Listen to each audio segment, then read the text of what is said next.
할렐루야. 우리는 성경을 알지 못하면요, 이게 신본주의인지 인본주의인지를 구분할 수가 없습니다.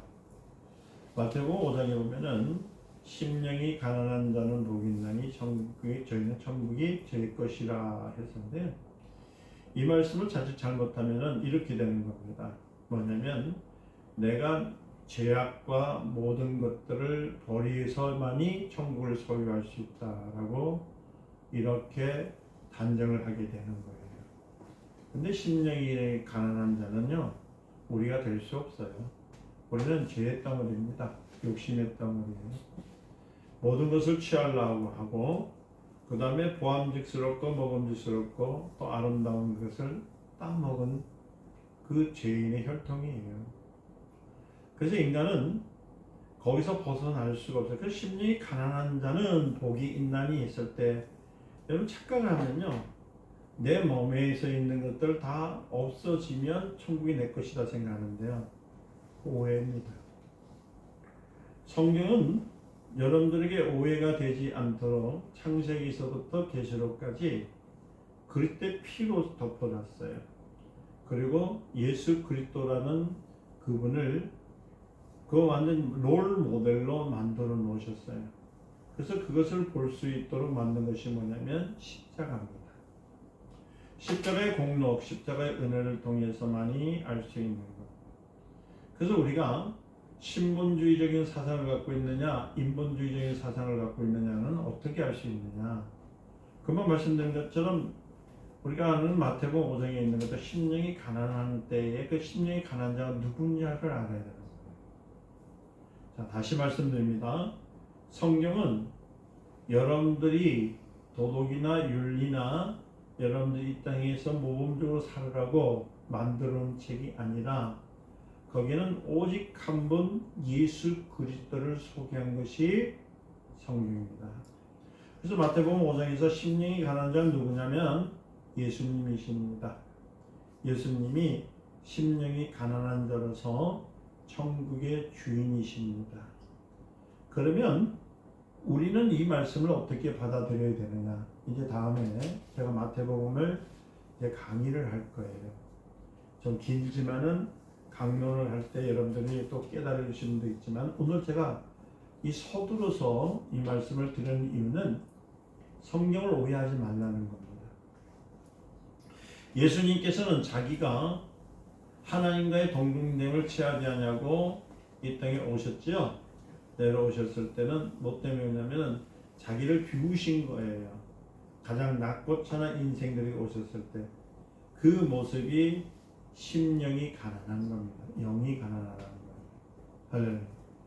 그리고 우리가 주님과 함께 십자가에 달려 죽었을 때 같이 예수님이 십자가에서 못 박아 돌아가시고 천국에 올라가셨죠. 주인이기 때문에 올라간 거예요. 그게 심령이 가난한 자는 복이 있나니 천국이 저희 것이라는 것은, 천국은 누구 것이에요? 예수님의 것인데, 그분이 그냥 올라가신 것이 아니라 그분이 우리에게 뭘 주셨어요?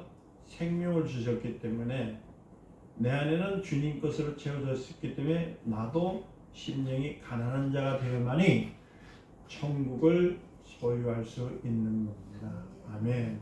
근데 이것을 해석을 잘못해서 사람들에게 계속적으로 도덕과 윤리적으로 그것을 모범을 지켰을 때만이 심령이 가난한 자로 생각하고 있으니까 그게 바로 인본주의라는 겁니다. 성경은 절대로 인간의 마음에, 인간의 생각에 맞춰서 기록된 것이 아니에요. 오직 하나님의 뜻에 맞춰서 기록된 것이 성경입니다. 그래서 여러분들이 신앙생활을 하는 것은요, 여러분들 마음대로, 여러분들 입맛대로 믿으라고 한 것이 아니고 성경의 말씀대로 믿으라는 거예요. 그래서 하나님께서 하라 하면 하고 하지 말라면 안 해야 되는 겁니다. 이게 그리스도인 신자예요. 근데 오늘날 교회가 그렇게 많지만은 올바른 신앙인들, 정말 하나님의 자녀로 가는 사람들이 왜 극히 적으냐? 그게 바로 쫄분 문입니다. 쫄분 문은 나를 죽여야 돼요. 심령이 가난해지려면 내가 죽고 누가 살아야 돼요? 예수의 생명이 살아나는 거. 그리고 오늘도 예배 드리러 오실 때 여러분들 찬양하셨고 또 우리가 함께 이렇게 또 기도를 했잖아요. 이것은 뭐냐면 나를 자랑하고자 나를 뽐내고자 하는 것이 아니라 누굴요? 하나님의 이름을 높이기 위해서. 아멘. 그러니까 내가 갖고 있는 모양이나 모습을 가지고 드리는 것이 아니라 예수의 피를 공로를 의지해서 예배를 드리는 것이지 내가 무엇을 어떻게 해보겠다고 어떻게 이루겠다고 하는 것은 그것은 인본주의적 신앙입니다. 그걸 종교라고 해요. 오늘 말씀을 보니까 계시록 22장 13절에 하나님은 이렇게 말씀해요. 나는 처음이요 나중이다. 시작과 끝이다. 그러니까 성경에는 주인이 누구시죠? 하나님인 것을 알게 하는 겁니다. 할렐루야. 그래서 여호와 하나님, 아도나이 하나님, 그렇죠? 우리에게 많이 가르쳐 주셨고 그 다음에 우리에게 지금 가르쳐 주는 주 하나님. 그래서 주 하나님을 만날 수 있는 길을 열었는데 그분이 바로 예수 그리스도라는 겁니다. 그리고 오늘도 예수 그리스도의 공로를 의지해서 이곳에 오셨고 할렐루야. 방송을 통해서 예배를 드리시는 분도 우리가 한 가지로 주께 예배를 드리고 있는 거예요. 그래서 몸 마음가짐을 흐트러 놓고 드리는 것이 아니라 누구를 의지했기 때문에 예수 그리스도의 보혈을 의지했기 때문에 겸손히 그분을 만나는 자세가 필요하다는 겁니다. 여러분 원을 그릴 때 시작은 어때요? 이 점과 점 사이에 이렇게 일치한 것처럼 나타나는 거 있잖아요. 그런데 있잖아요 여러분들 가로든 세로든 직선의 선에는요 여러분 똑바른 것 같지만 똑바르지 않아요. 우리가 현미경 전자현미경으로 쳐다보면요 어딘가가 삐뚤삐뚤하게 되어 있습니다. 우리가 원이라 해서 처음 시작해서 그 점으로 가는 것 같지만은 결국은 그 원이 돌아와서 올 때까지는 수많은 것들이 삐뚤삐뚤하게 보이면서 들어오게 되는 겁니다. 그런데 하나님은 이 처음부터 나중까지는 그렇게 굴곡이 없어요. 처음에 시작한 것이 끝까지 맨 마지막에 다시 처음 원점에 돌아올 때까지가 정확하게 맞아들어요. 그래서 하나님 말씀은 1.1억도 틀림이 없다는 겁니다. 할렐루야. 그래서 하나님은 시작이 하는 일은 반드시 어떤 하냐면 반드시 마무리 짓는 분이시라는 거예요. 그래서 하나님께 시작한 것은 그냥 힘드시다고 포기하거나 또 어떤 일에 있어서 마음에 안 든다고 그것을 버리시는 것이 아니라 하나님이 계획하시고 했던 일들을 하나님은 처음부터 끝까지 다 정확하게 맞춰져 있는 거예요. 할렐루야. 그래서 베드로의 사도가 뭐라고 하냐면 하나님 말씀을 사사로이 푸는 자는 저주를 받는다라고 했던 것은 하나님 말씀을 사람의 말로 사람의 생각으로 변개시키면은 그것이 저주받는 길이라는 거예요. 오늘 성도들이 왜 자꾸 방황을 하느냐? 왜 하나님 말씀을 듣지 않으려고 하느냐면 처음 시작부터가 삐뚤삐뚤하게 움직이기 시작했던 거예요. 제가 예전에도 한번 말씀드렸잖아요. 스타트가 처음에 있었으면 끝까지 앞만 보고 달려가야 돼요. 사도 바울 선생님이 말한 것처럼 우리가 달려갈 때 물을 향해서 그때 핏대, 그러니까 그 깃발을 바라보고서 올라오는데 표대를 향해서만 달려간다. 여러분 달리기 하는 사람들은요 목표를 향해서만 보지 다른 걸 보지 않습니다.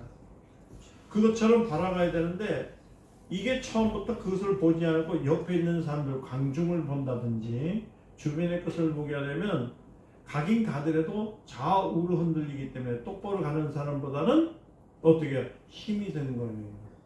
근데 신앙의 그 초점은요 여러분 잘 하셔야 돼요.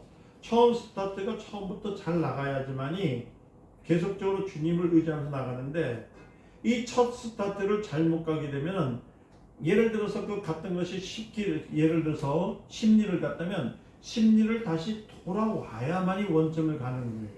이게 신앙의 원리예요.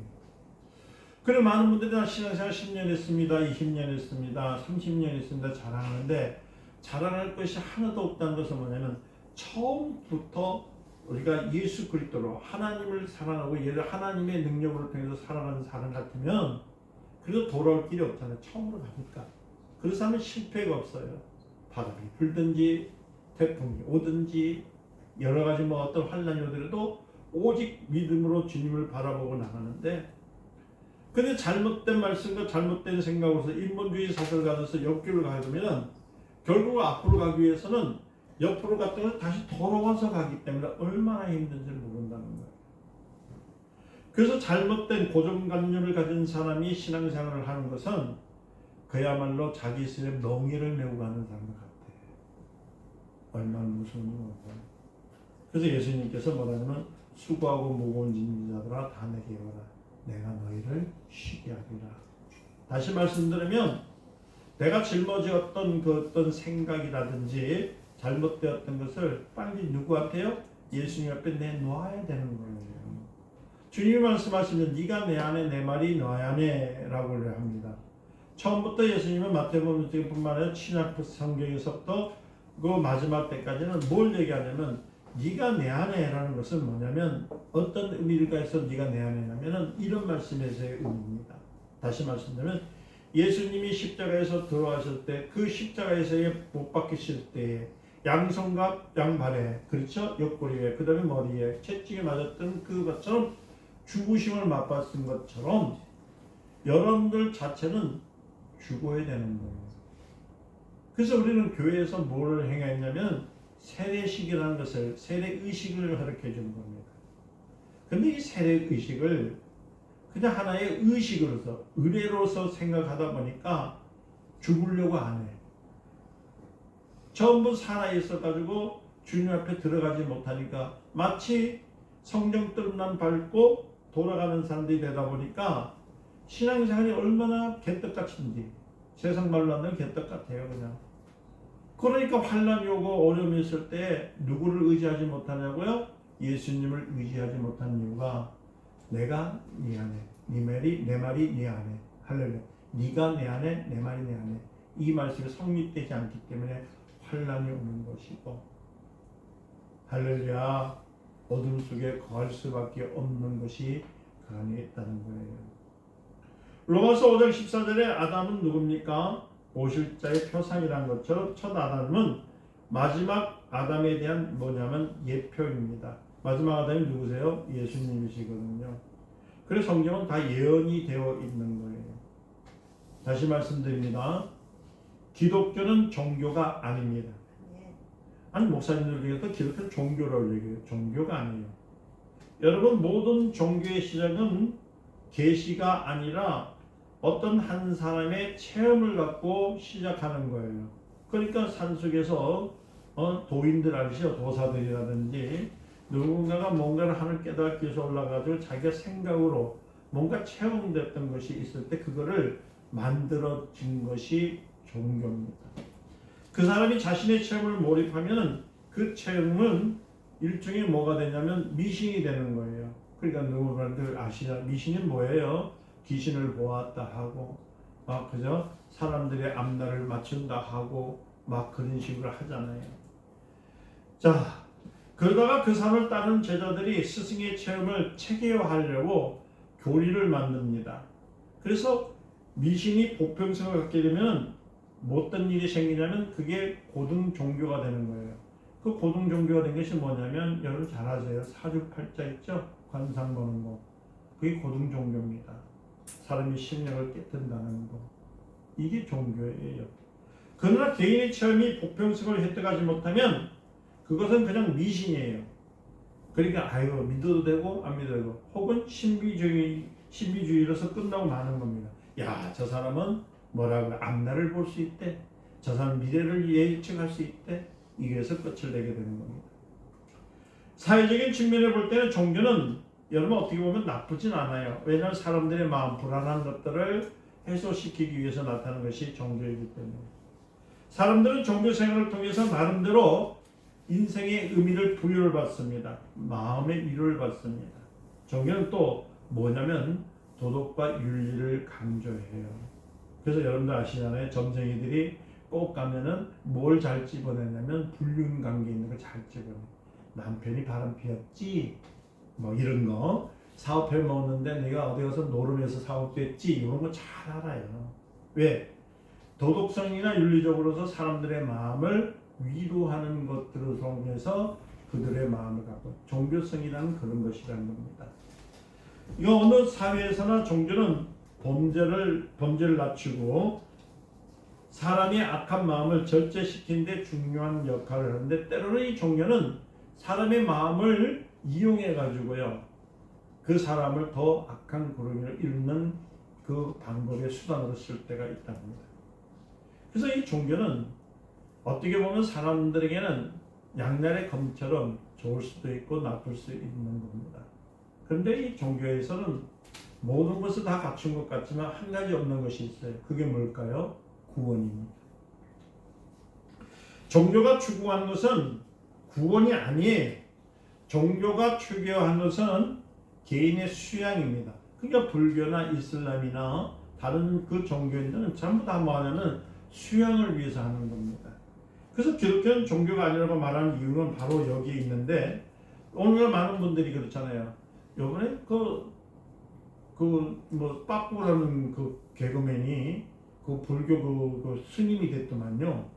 그래가지고 절에서 개그 콘서트를 하더만요. 나는 목탁을 들면서 그래 춤추면서 세상에 오두방정을 떠는 모습을 참 살다가 우리나라 5,000년 동안의 그 종교 속에 매여있던 살다 처음 봅니다. 미친 짓을 했어요. 그래가지고 거기서 이제는 불러다가 되는 게 뭐냐, 인도의 요가 있죠. 요가. 여러분들 요가를 하지 말라 하라는 말은 제가 잘 하지 않습니다. 왜냐면 그런데 요가에 심취를 하게 되면은 어떤 일이 생기냐면은, 잘 들으세요. 어느 정도는 괜찮죠. 요가를 많이 하게 되면 그 요가는 어디서 또 본을 따게서 들어왔냐면은 짐승의 형상, 짐승이 갖고 있는 그 모형을 갖고 들어왔기 때문에 여러분들 그 흉내를 내서 또 짐승과 같은 그런 것들을 내 습성을 갖게 되기 때문에 요가는 될 수 있으면 하면 안 되는 겁니다. 여러분들 근데 요거는 기독교인들도 요가를 많이 해요. 몸을 편하게 하기 위해서. 저도 옛날에는 한번 해봤어요. 해보니까 태양 신느냐고 전부 보면 요가의 용어는 뭐냐면은 그 신들, 그러니까 세상에 있는 신들을 접붙여서 그 모양을 본따서 하는 것이 요가였던 겁니다. 여러분들 될 수 있으면 요가는 하지 마세요. 그럼 몸이 아픈데 어떡합니까? 우리는 분명히 말씀드렸습니다. 우리 기독교는 종교가 아닙니다. 신앙입니다. 그리고 기독교는 처음부터 나중에 하나님입니다. 아프시면 우리 주님의 손길을 의지하세요. 피로 물들었고 그 피로 인해서 죄했던 예수 그리스도의 능력을 의지해서 몸을 고치시기를 주의 이름으로 축원드립니다. 그럼 목사님 병원도 가지 말란 말입니까? 아니요, 병원 가세요.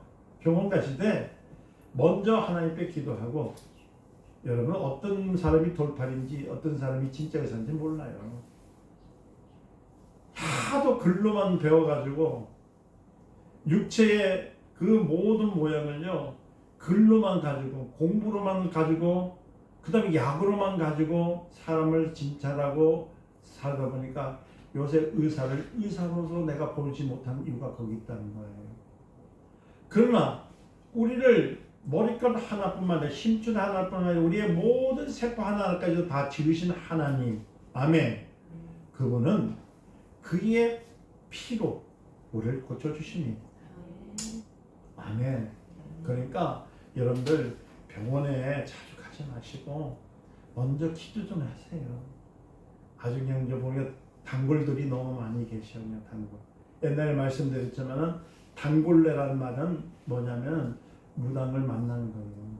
그래서 단골레라는 거, 단골이라는 뜻이 그거예요. 의지하는 것. 구풀이에서 나니까 문제를 해결받으려는 것.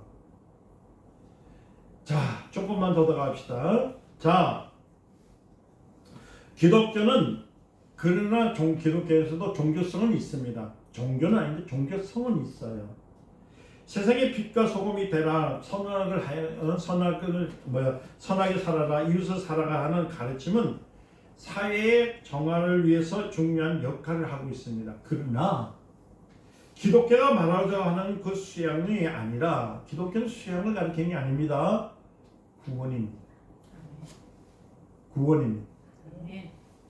기독교는 예수교라고도 하죠. 예수라는 이름의 뜻이 무엇입니까? 마태복음 1장 21절에 아들 낳으리니 이름을 예수라 하라. 이는 그가 자기 백성을 저희 죄에서 구원할 자신이다.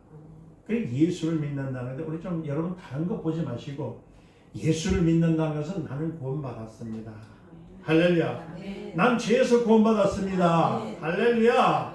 나는 병에서 구원받았습니다. 가난에서 구원받았습니다. 아버지 하나님 앞에 그래서 믿는 것이 예수교지. 겉모습 막 화려하게 그리고 인테리어 하기 전에 젠틀맨스럽게 아주 그냥 기름 발라가면서 목소리 깔으면서 여러분 이렇게 하면 은혜가 되는 것처럼 생각하시는 착각이라는 얘기예요. 예수라는 이름은 구원이라는 뜻을 갖고 있어요. 예수의 이름을 믿는 것은 우리의 구원의 신앙이에요. 할렐루야. 그래서 내가 구원받았습니다는 걸 알 수 있는 건 뭐예요? 난 예수의 이름이 있습니다. 예수 이름을 믿습니다. 마태복음 1장 23절에 예수 이름을 뭐라고 하냐면 임마누엘이라고 해요. 임마누엘은 뭡니까? 하나님이 우리와 함께 하십니다. 이렇게 성경에 주셨는데 뭐 예수 좀 믿다가 조금 마음에 안 들면 예수님 조금만 있어 보세요. 하나님 왜 나만 갖고 이러십니까? 다른 집사는 잘 되게 만드시면서 난 왜 가난하게 하십니까? 이렇게 참 낼레한 소리를 왜 그렇게 하는지. 끝까지 우리와 함께 계신 하나님, 우리의 죄를 용서하신 하나님, 그 하나님은 내가 가난에 있어도 부함에 있어도 내 병들에 있어도 내가 저 자리에 있어도 내가 참 슬픔에 있어도 나를 떠나지 아니하시는 분, 그분이 임마누엘 하나님이세요. 여러분 스스로가 나는 혼자다, 나 외롭다 이렇게 하지 마시길 바랍니다. 마귀는 그 틈을 타서 여러분들에게 더 외롭게 만들고 더 슬프게 만들고 여러분들 하여금 자망에서 실망으로 빠지게 하는 통해서 여러분 스스로를 낙호된 자로 만들려고요. 그게 마귀의 계획입니다. 그럴 때일수록 나는 예수 믿는 사람이다. 이 말은 뭐예요? 나는 구원받은 사람이다. 할렐루야. 하나님은 나와 함께 하신 거야. 임마누엘 하나님은 나를 떠나지 않아. 내가 가난하고 배고프고 힘들지라도 그분이 함께 하셔. 그런다면 그분이 함께 하신다는 것은 뭐예요? 그분이 회복시켜 주신다는 믿음이 있어야 되는 거잖아요. 근데 오늘 기독교인들이요, 예수님을 안 믿어요. 왜 안 믿는지 아세요? 예수님이 십자가에서 죽으셨을 때 그 십자가의 그 보혈을 의지하지 않고 나도 그 십자가에 죽지 아니하고 산 모습으로 주님을 만나려고 하니까 어떻게 주님과 함께 동행할 수 있는 거예요? 성도는 십자가에 달려 죽으신 예수님과 함께 죽었습니다. 여러분들 잘 아시는 갈라디아서 2장 20절에 내가 누구와 함께? 누구와 함께? 그것도 함께 십자가 못 박혀 죽었습니다. 그렇죠? 이전 것은 지나갔으니 보라 새 것이 되었도다. 여러분들은 새 생명을 얻었잖아요. 이처럼 우리의 신앙은 구원을 떠나서는 생각할 수가 없는 거예요. 오늘날 기독교인 중에서 자살하는 사람들이 왜 생기는지 아세요? 구원을 모르기 때문이에요. 오늘 많은 사람들이 교회를 떠나서 절간에 가는 이유가 뭔지 아세요? 구원을 떠나서 그랬습니다. 어떤 사람들은 교회가 항상 영혼 구원만 얘기한다고 비난합니다. 사실 그들이 우리를 비난하는 것은 당연한 일이에요. 왜? 육체적으로 되는 일들 방향을 가르치지 않냐고 하나님을 통해서 하니까 뭔가가 잘 이루어지지 않는 것처럼 보일 수가 있습니다. 종교는 영혼 구원에 대해서 말하지 않아요. 설사 구원에 대해서 말하더라도 그것은 영혼 구원이 아니라 어디에서 구원입니까? 내가 사는 이 땅에 살 때 사회 구원이나 혹은 자아에서 구원을 외칠 뿐이지 영혼 구원을 가르치지 않습니다. 교회는 영혼 구원을 가르쳐야 됩니다. 우리는 예수 이름을 믿는 사람들입니다. 우리는 수양을 쌓는 것이 아닙니다. 교회 몇십 년 된 것처럼 수양을 쌓아서 댕긴다는 착각입니다. 그래서 많은 교회들이요, 아이고 이제 몇 년 됐으니까 권사주 되고, 몇 년 됐으니까 안수집사 주고, 몇 년 됐으니까 장로 되입니다. 이런 것은 수양을 쌓았기 때문에 준다는 거예요. 그것은 하나님 앞에 참으로 허망한 직분입니다.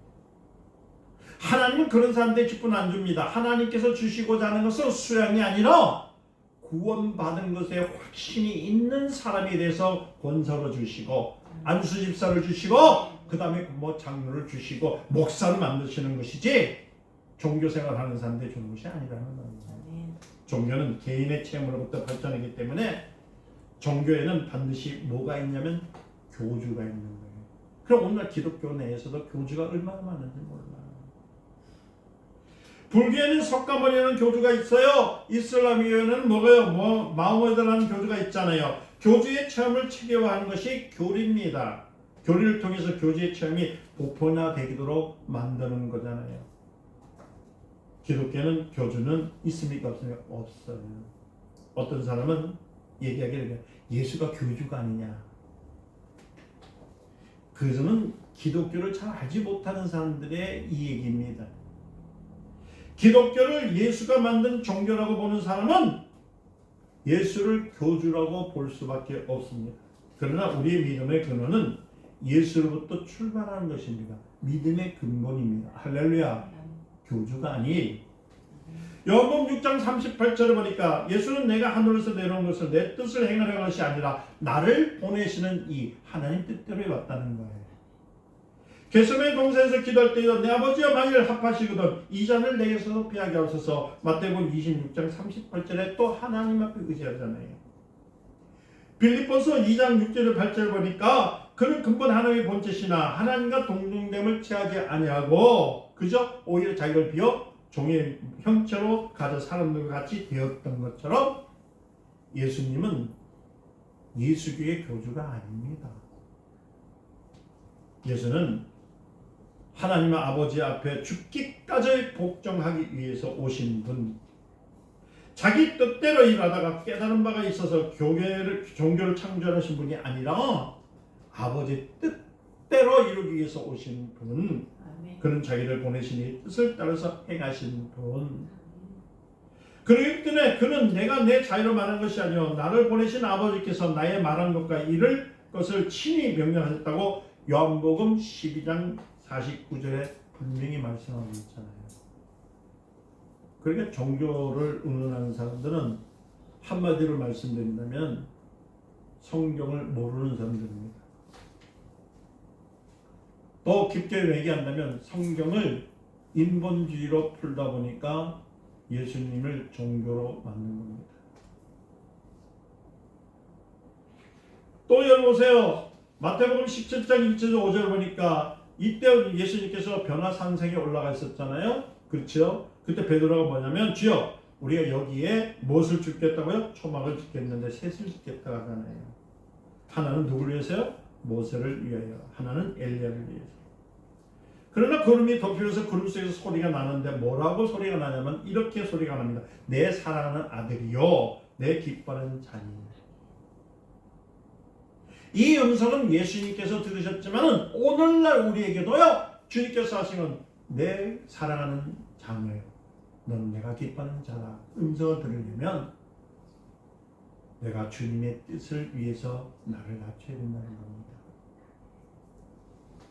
예수는 자기가 시작인 분이 아니에요. 예수님께서 오시기 전에 이미 하나님이 말씀을 통해서 오셨습니다. 그러니까 여러분들 굳이 기독교의 교주가 누구냐라고 물으신다면 제가 한마디로 정의를 해드릴게요. 그분은 하나님이시에요. 할렐루야. 교주는 하나님이시에요. 모든 것이 영원전부터 그분부터 시작되었기 때문에 그분부터 시작하는 겁니다. 그러나 우리 하나님은 교주가 아니시고 우리 아버지십니다. 교주는 사람을 얽매이고요, 사람을 흐르게 하고요, 사람을 고통을 주지만은 아버지는 그 자녀를 고통을 주지 않습니다. 얽매이지 않습니다. 평안을 줍니다.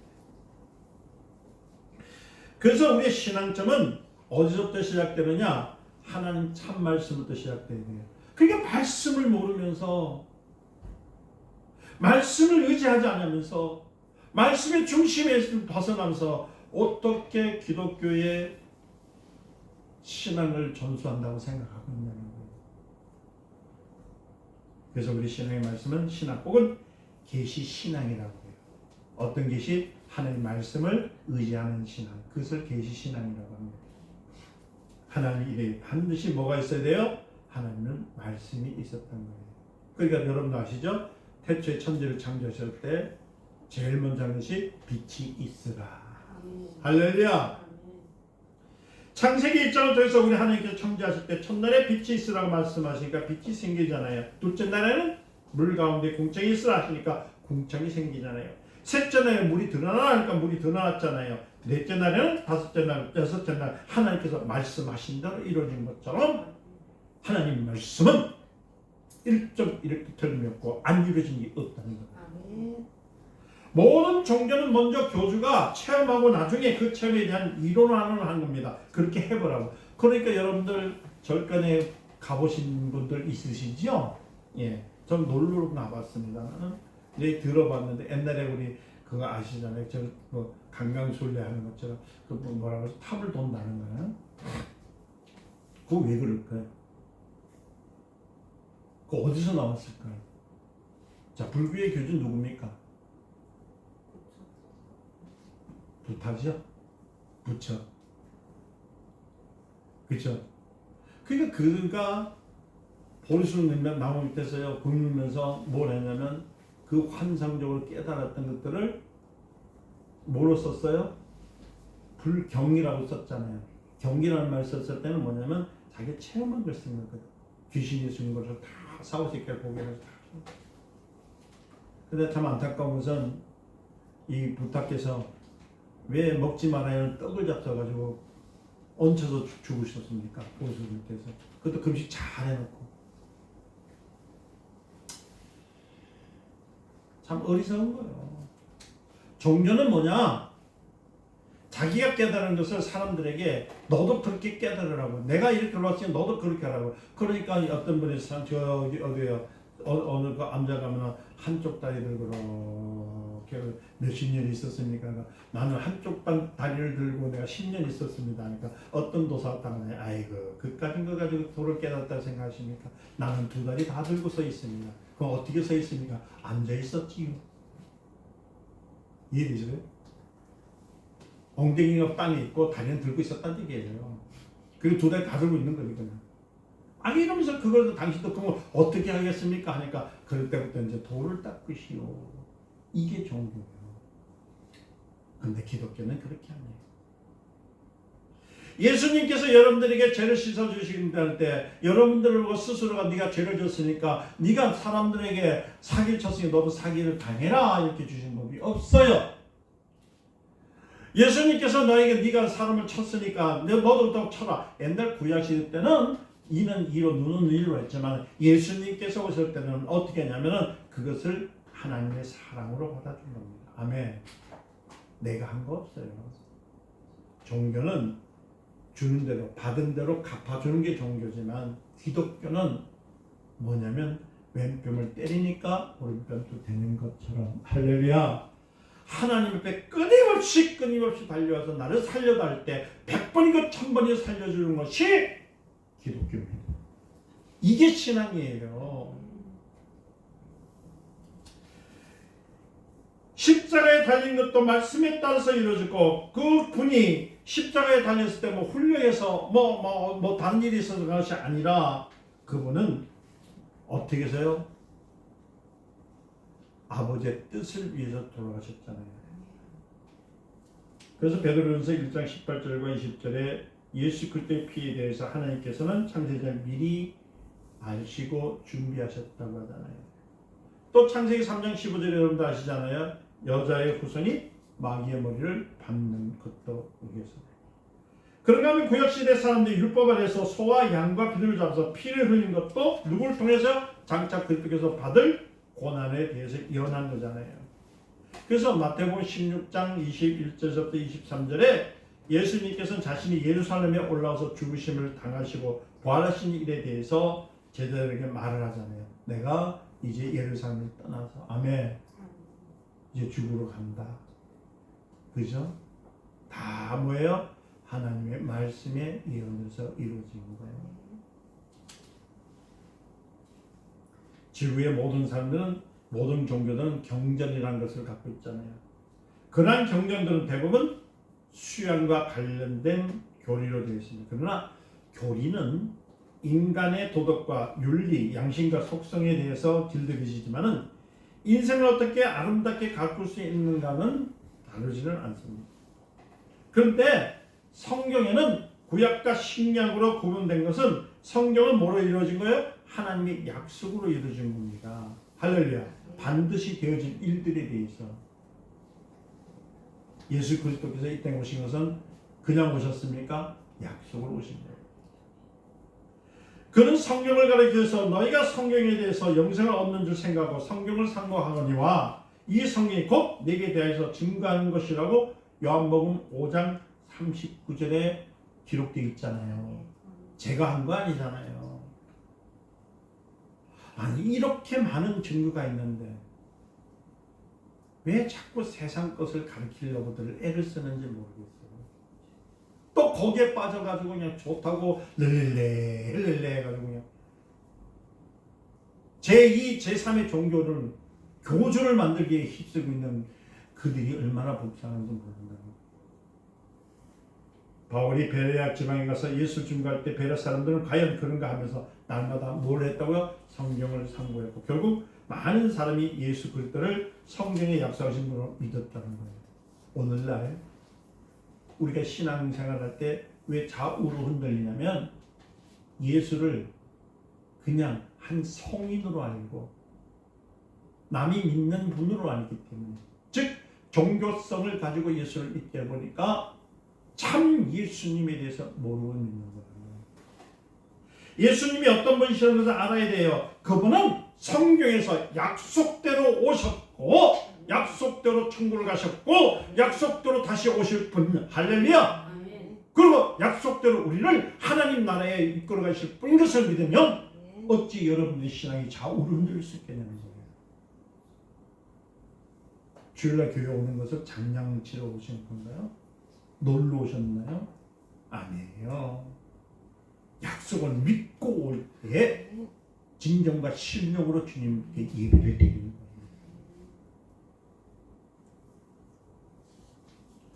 예수님이 죽으실 때도요 그냥 죽으신 것이 아닙니다. 내가 그냥 오늘 의롭게 해서 내가 죽겠다고 한 것이 아니라 이미 창세기에 예수님께서 십자가에 못 박혀 죽으실 것을 창세기 이전에 우리 하나님의 약속을 통해서 오셔서 십자가에 못 박혀 죽으신 겁니다.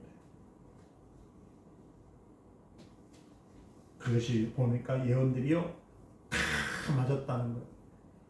다 맞았다는 거예요. 오늘날 예수 그리스도를 믿는 사람은 이 모든 예언의 말씀이 이루어진 것을 확실히 믿고 살아야 되는데 믿지 못하니까 예수님이 여기 있다 저기 있다니까 왔다 갔다 신천지 예수님 있다니 예수님 따라가고 통일교회 예수님 있다니 따라가고 그게 그렇게 되는 거예요. 성경에 의하면 성경은 적어도 32,500여 가지의 약속이 기록되어 있는데 신기하게도 다 이루어진 딱 한 가지만 안 이루어져 있어요. 한 가지 안 이루어진 게 뭘까요? 재림입니다. 예수님이 다시 오시겠다는 약속.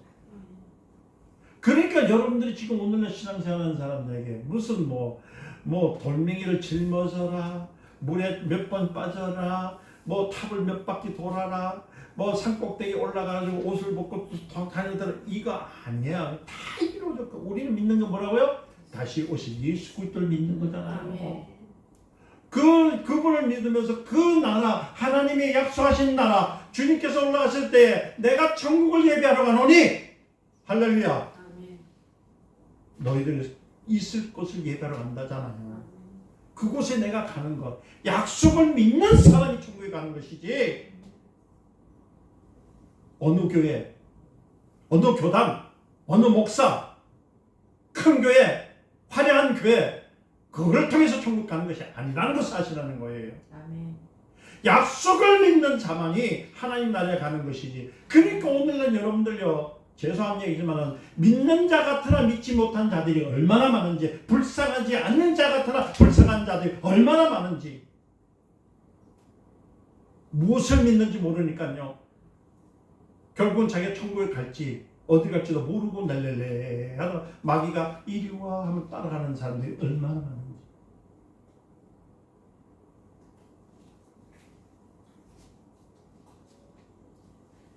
예수님께서 약속은 예수님께서 십자가에 죽으시고 부활해서 하늘에 올라가신 후에 그대로 다 이루어졌잖아요. 할렐루야. 예를 들어서 약속이 한 60% 그리고 50% 이상만 돼도 참 괜찮은 거거든. 그런데 99.999%야. 이제 0.1% 하나 남았는데 그게 뭐예요? 제대입니다. 다시 오실 예수 그리스도. 그분을 의지하지 않을 것은 뭘 보고 계십니까, 여러분들?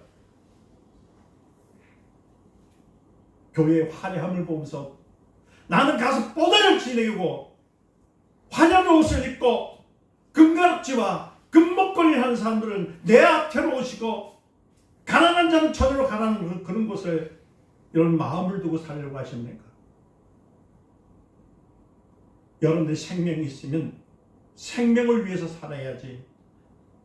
왜 쓰잘데없는 것에 마음을 두면서 인생을 허비하려고 하시는 거예요? 기독교의 약속은 신앙입니다. 하나님의 약속을 믿는 겁니다. 예수 그리스도의 약속을 믿는 겁니다. 지켜지지 않는 약속을 그것을 믿는 것은 거짓말하는 것은 사기잖아요. 여러분 세상에서도 부도나는 건 뭡니까? 사기 당했다고 얘기하는 것처럼. 근데 우리 하나님은 한 번도 부도내신 일이 없어요. 그래서 요한복음 8장 44절에 그리스도를 믿지 않는 자들에게 말하면 너희는 너희 아비 마귀에게 났으니 너희 아비의 욕심에 따라서 너희 행하고자 하느냐. 저는 처음부터 살해한 자 진리가 그 속에 없으니 진리를 서지 못하고 거짓말을 말할 때마다 제 것으로 말하니 이는 저가 거짓말쟁이요 거짓의 아비니라. 속지 마세요. 마귀에게 속지 마세요. 진리는 무엇입니까? 진리는 거짓말하지 않고 지키는 것이 진리예요. 진리랄지 진리가 너희를 자유케 하리라. 이 말은 뭐냐면 거짓이 없는 것을 말하는 건데 왜 거짓에 빠져가지고 여러분의 소중한 생명을 그렇게 허비하고 있냐 말이에요. 예수님은 진리십니다. 우리의 신앙은 진리를 믿는 신앙이라는 거예요. 그래서 우리는 날마다 성경을 상고하는 것은 무엇 때문일 걸까요? 하나님의 약속이 이루어진 사실을 확인하는 거예요.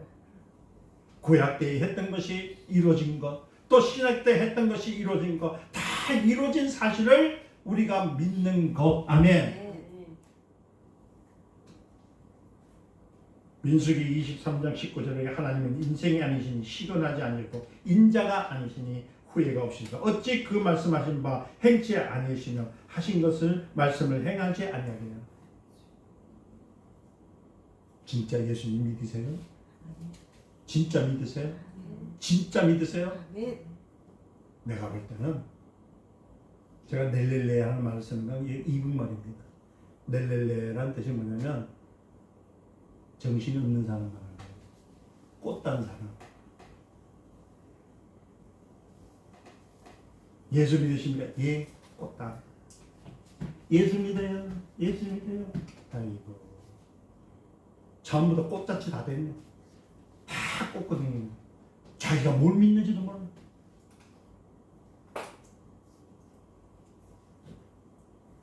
하나님은 절대 부도를 내지 않습니다.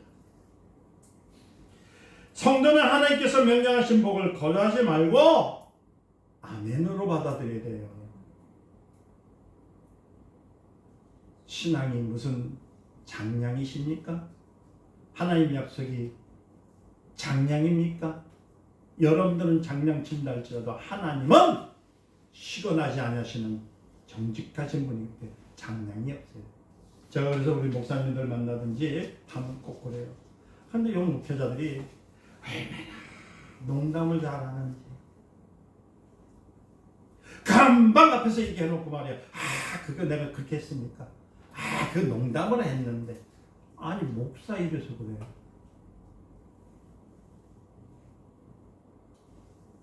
목사는, 성도는, 하나님의 백성은, 자녀는 농담이 없습니다. 누가? 하나님이 진리로 거짓말하지 않기 때문에, 인정하시기 때문에. 한 번 내가 충성하겠습니다 하면은 해야죠. 내가 하나님을 위해서 내가 살겠습니다 하면 해야지요. 내 마음이 이렇대서 이렇게 하고, 내 마음이 이렇대서 이렇게 하고, 왔다 갔다 그럼 내 마음 안 된다고 왔다 갔다 하고, 이건 신앙인이 아니고, 그건 종교를 따라가는 사람입니다. 다시 말씀드립니다. 꽃 달고 여기서 잔치하는 거 갔다가 저기 가면 잔치하는 거. 이런 신앙은 하나님이 기뻐하지 않습니다.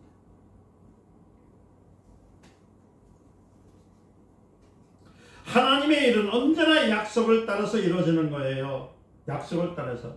그래서 요한복음 1장 46절에 빌립이 자기 친구 나다니엘에서 누굴 만나면 메시아를 만나잖아요. 그때 가서 보자 했을 때 나다니엘이 나사렛에서 무슨 선한 일이 있느냐 이렇게 얘기를 합니다. 여러분, 메시아가 태어난 곳은 예루살렘에서 어디죠? 이때 베들레헴이죠. 근데 미가서 5장 2절 보니까 베들레헴 에브라임이야, 너는 유다 족속 중에 작을지라도 이스라엘을 다스릴 자가 내게로 나올 것이라. 그의 근본의 상고에서 태초에 있느니라. 그죠? 반면에 메시아가 나사렛에서 나올 것이라는 약속은 성경 어디에든 없어요. 나사렛에 나오는 말 없어요. 베들레헴에는 그죠? 나온다고 했습니다. 그래서 나다니엘이 나사렛에서 나니 예수에 대해서 메시아라고 하고 메시아가 아니라고 강조했던 내용이 거기에 있습니다. 그러나 실제로 예수님께서 태어나신 것은 어디예요? 나사렛이 아니라 어디예요? 베들레헴이잖아요. 그러나 그가 나사렛이라는 동네에서 사시게 된 것은 누구 때문에? 헤롯 왕을 피하기 위해서 요셉과 마리아가 애굽에 갔다 다시 돌아왔을 때 거했던 것이에요. 태어난 것은 어디요? 베들레헴이고 그 다음에 사신 것은 나사렛이에요. 자, 그런데 제가 이 얘기를 또 왜 하냐면요, 이와 같이 사시는 것, 행동하시는 것, 역사적인 것, 모든 증거는 뭐냐면 하나님의 약속에서 이루어졌다는 사실이에요. 그것을 예수님께서 있다. 그래서 우리는 그 히스토리라는 말을 쓰죠. 히스토리라는 것은 뭐냐면 그의 이야기라는 거예요. 그의 이야기는 누구의 얘기냐면 예수의 얘기란 얘기예요. 그래서 여러분들 AD와 DC로 나오잖아요. 그러니까 구약의 때 있을 때 예수님 오시기 전에 있었던 것과 예수님 오시는 때 우리는 AD를 믿는 거잖아요. 그렇죠? 이와 같이 모든 것들은 누가요? 하나님의 예언대로 이 세상이 이루어진다는 사실을 이미 우리는 인정하고 있으면서도 왜 우리가 스스로가 믿지 못하냐면은 마귀가 그렇게 만들었다는 거예요. 우리 뇌를 하나님에 대한 관점에서 벗어나게 만들고. 그래서 교회가 중요한 역할을 해야 될 것은 뭐냐면 참 하나님의 진리를 말하지 아니하면 성도들은 하나님의 진리에서 벗어날 수밖에 없어요.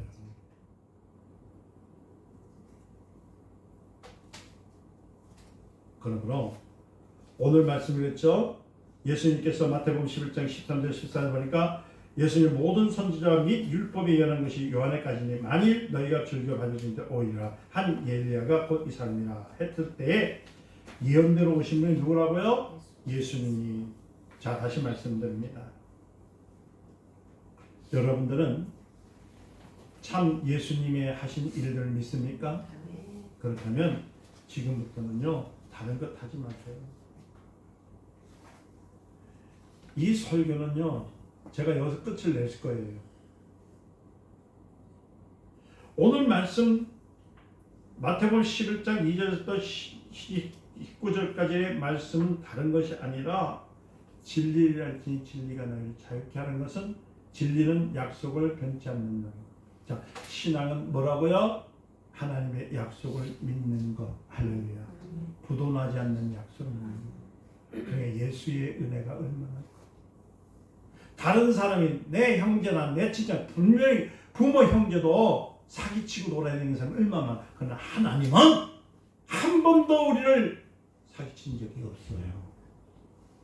그리고 오히려 변하지 않는 약속을 주셨는데 다시 오시려 하는 예수 그리스도를 맞이할 때에 그때 하나님의 나라 할렐루야 그 천국을 소망하는 자만이 가질 수 있다는 사실을 믿으시고 이제 신앙생활을 마지막 때 좀 잘합시다. 진짜 믿읍시다. 예수를 가짜로 믿지 마시고 진짜 믿읍시다. 어디 가서 그냥 명함 하나 받는 거 그거에서 중요하게 하지 마시고 내가 병신걸일지라도 약속을 붙드는 자만이 하나님의 나라를 소유한 자라는 사실을 믿으시고 오늘 가슴을 피세요. 나는 약속을 믿는 자다. 시작. 나는 약속을 믿는 자다. 나는 약속을 믿는 자다. 나는 약속을 믿는 자다. 나는 약속을 믿는 자다. 나는 약속을 믿는 자다. 할렐루야.